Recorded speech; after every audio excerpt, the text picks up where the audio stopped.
Hello, everyone. As Kari said, my name is Megan, and today I'll be talking about how approachability is shaping accessible design at ustwo Games. I'm just going to go over a little talk outline to talk about what I'm going to be sharing in this presentation. So I'm going to cover how accessibility is different from approachability. I'm going to look at the sort of design philosophy at ustwo Games and how that has made approachable games. And then I'm going to talk about how those approachable games have influenced accessibility at ustwo. And then at the end, I'll wrap up some key takeaways for you all. So a little introduction of who I am. I'm a multidisciplinary game designer at ustwo Games. We're a very small studio, so designers touch a lot of different things on their games. But I really specialize recently more in accessibility. And this is because I'm disabled and neurodivergent, and it's become sort of a very personal interest of mine. So over the last couple of years, I've learned a lot more about accessibility. And in our most recent title, Monument Valley 3, I did a lot of accessibility reports and included a lot more accessibility options as sort of my specialist area while working on that game. So just as a brief overview, because I'm going to be talking a lot about Monument Valley 3 in this talk. If you've never played it before, Monument Valley 3 is the third installment of a series of puzzle games that are on mobile. They're highly visual and audio-filled experiences with friendly puzzle solving at their core. They focus on low-text storytelling and these mind-bending visual illusions. And they are all originally designed for touchscreens. So most of the things I'll be talking about today are based upon mobile touch input. So if you hear me say tap or touch or swipe or anything like that, I'm talking about mobile devices. First, I'm going to go over the difference between accessibility and approachability, because it's very important to be aware that they're two different things. Making your game accessible means that you're taking steps to make your game playable by players with disabilities. Whereas making an approachable game means you're taking steps to make your game playable by newcomers to your game.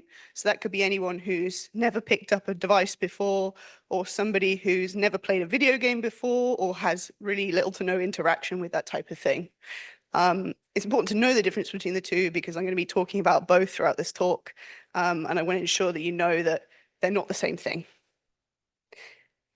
So when I sat down to work on Monument Valley 3 sort of 2 years ago, one of the first things I did was I wrote an accessibility report based on the first two games, so Monument Valley 1 and 2. And I realized something very quickly, that we actually had quite a lot of accessible features in our games, even though accessibility hadn't even been thought about before. And I wondered why that happened, because obviously if you've got accessibility features but not even thought about it, where did that come from? And one of the things I realized is that ustwo had made pillars for their games that were related to approachability. And you can see with our previous title, Desta, I've got the pillars up here. And one of the things we wanted to do with Desta was make a tactics game that was easy for players who have never approached that genre before to be able to play. So things like easy to understand numbers, tactile board game feel, no hidden information on the board, and these sort of playful interactions. So you don't really have to understand the tactics genre itself. And then the same with Monument Valley 1 and 2. The pillars we had for those were with the story, you show, you don't tell. So there's no text, there's very low text in the game. It's very simple, readable and printable screens. So everything's very high contrast. So it could be printed as a poster. Flow, not frustration, again, with tactile input of the game. And really what they wanted to do with Monument Valley 1 and 2 when they first made those games was make sure that they're playable by anyone. And this is something that's been at the heart of ustwo Games for a very long time. On the slide here, there's a collage of images of various different people of lots of ages playing Monument Valley, or even playing with toys that relate to Monument Valley. And the central image is one that I really think about a lot, which is this whole family gathered around an iPad with their grandma playing at the center. But really, ustwo have been trying to test with literally anyone and everyone that they can to make sure that their game is approachable in that way. And it sort of accidentally created this curb cut effect. which you saw in the last presentation was very handy. But basically, essentially what curb cut effect is they've dropped the curbs so that wheelchair users have access to pavements. But it also made it more accessible for people who, for example, are riding a bike or riding roller skates or any of those sorts of things. And with ustwo, because we'd been sort of playtesting with a whole variety of people, we'd accidentally created this sort of reverse curb cut effect where we'd made a lot of things accessible without even really knowing that we were doing it. We just playtested a lot, found a lot of problems and fixed them. And it's basically what I'm going to be talking about now is some instances where that's happened and some like more specific instances of where maybe we found something through playtesting and we fixed it, and sort of show you in action how that can be done. So one of the first things I noticed when working on Monument Valley, looking at the first two games, was a design decision had been made where we'd watch a lot of play testers play the game and struggle to accurately select things on the screen, because at the time, mobile screens were very small and it is very difficult to accurately select tiny things on the screen. So one of the things that was changed was that in anything interactable on the screen that used to have a small hitbox, which is this thing on the top, this tiny green box around the interactable, were then enlarged to make these sort of slightly larger green boxes, so you don't have to be quite as accurate to select things in the game. And it's like that throughout the whole game. And then one of the other things that I noticed was because the game is quite highly like tactile feel, a lot of the interactions have both visual and audio feedback. So when you tap anything in the game, it makes a noise. But when you select anything in the game as well, it glows or it gives you this visual or feel of feedback. So for example, the draggable handles in our game all light up when they're touched, but they also make a distinct noise. And then whenever you tap on the floor to move your character, there's a distinct circle visual, but then there's also this distinct pinging noise that you hear every time you tap on the floor. So you kind of can almost feel your way around a level in an audio sense and kind of understand where different things are depending on what different noises they make. One last example of like where Monument Valley 1 and 2 made a approachable decision is the artists and designers came up with this idea that the characters would always be one color in the scene, and all the backgrounds and levels had to work around that. So essentially, we always come up with what the character is going to look like first, and then all the levels have to contrast against that character. So for example, in Monument Valley 1, the character was actually made to be purely white with a sort of like black outline. And this meant that a lot of the backgrounds of the levels in Monument Valley 1 were actually like black or of a darker color. So there's a high contrast between the two. And this is because in playtesting, they found that people couldn't find the character on the screen. And they wanted to make that more visual so that it's easier to see them. But one of the things I want to touch on is where, although this approachability thing has allowed us to create more accessible games already, there was definitely some areas that were missed with this method. And I wanted to show a couple of examples of where we might have found like some approachable solutions, but we definitely missed a few areas of accessibility on Monument Valley 3.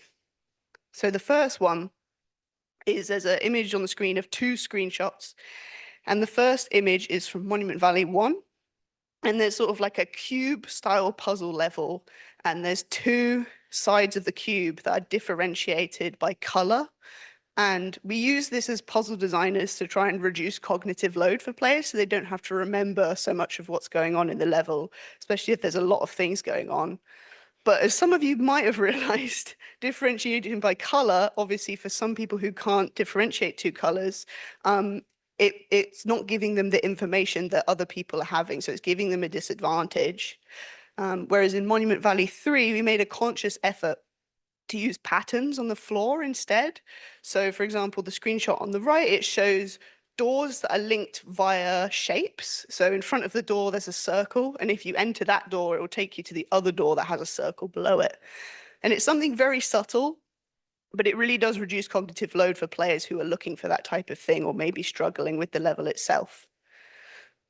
Another example I've got, this is probably a very boring slide because there's a lot of post-it notes, but with Monument Valley 3, we noticed for the first time that players were struggling with very bright or visually disturbing screens. And one of the things we had to do was kind of divide that into, well, what are players actually struggling with? And we found two areas where bright screens were affecting players. And one of those that we were able to solve was we were screen fading between levels to white. So it was going from like a dark screen to a white screen back to a dark screen. And it was causing this like visual flash in people's eyes that we weren't intending to happen. But because we got that feedback, we were able to solve that problem and use a more toned down color. And then there was another issue with like screens that are bright for a very long time. And because we're a small team, it's not something we could really solve at the time. Once you've got all the art in a game that's very bespoke, you can't really undo it, unfortunately.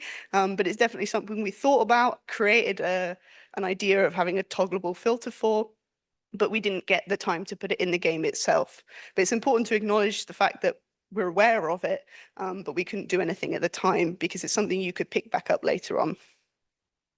And then the third and final example I'm going to give of some of the things in Monument Valley 3 that we introduced that weren't in the first two games were in the games themselves, there's a lot of camera shake. Because we're doing show, don't tell as storytelling, a lot of the time when something bad happens in the world, the whole camera shakes and everything falls apart.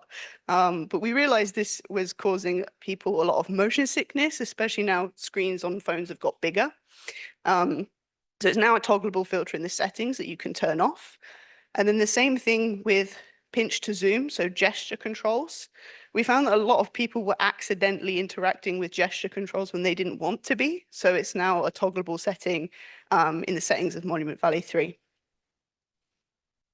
I'm going to go over some of the key takeaways of these slides. The first thing I think that is kind of might be useful for smaller studios is that approachability may be a really useful pillar for smaller studios to think about in terms of accessibility, because you're instilling an ethos across your team to be aware of decisions and designs that are being created. So you're kind of building something from the ground up. If you're always thinking about, can everyone play this? Then you're always going to test to make sure that everyone can play it. And then the second thing, which sort of leads on from that, is testing with an audience broader than your intended or focused one. ustwo always like tests with the most broadest audience they possibly can. So we'll get gamers who have played hours and hours of games, but we'll get like your grandparents who maybe have never even picked up a game before to like interact with it and see where they struggle. And it's one of those things that's really helped us spot barriers over time, even though we're not necessarily looking for accessibility barriers, we're just seeing them because we're automatically finding this broad range of people. And then the third and final point I think is really important to understand, especially in a smaller team, is that it's really good to acknowledge your wins in accessibility, understand where you can improve, but also accept that you can't do everything. I think one of the things that tripped us up very early on is that we had this really long list of things we'd love to include in the game, but we just don't have the resources, the time, the money, any of that to do it. So trying to understand where we can get those wins and where we can improve for next time was a big thing for us that kind of will carry on into projects even further down the line. And yeah, I made this meme, which is the two really buff guys having a handshake in the middle. And I really do think that in this case, especially at ustwo games, there's a crossover where approachability and accessibility are really coming together here to create this inclusive design. And it's kind of a unique case where, especially because the studios come from like a graphic design background before they became a game studio, they're kind of thinking about all users rather than just single users. So I think this meme sums it up very well. But that's it from me. I'm finishing early, but thank you very much for listening. You can find me on any of the socials up here or on the slides later. But thank you very much.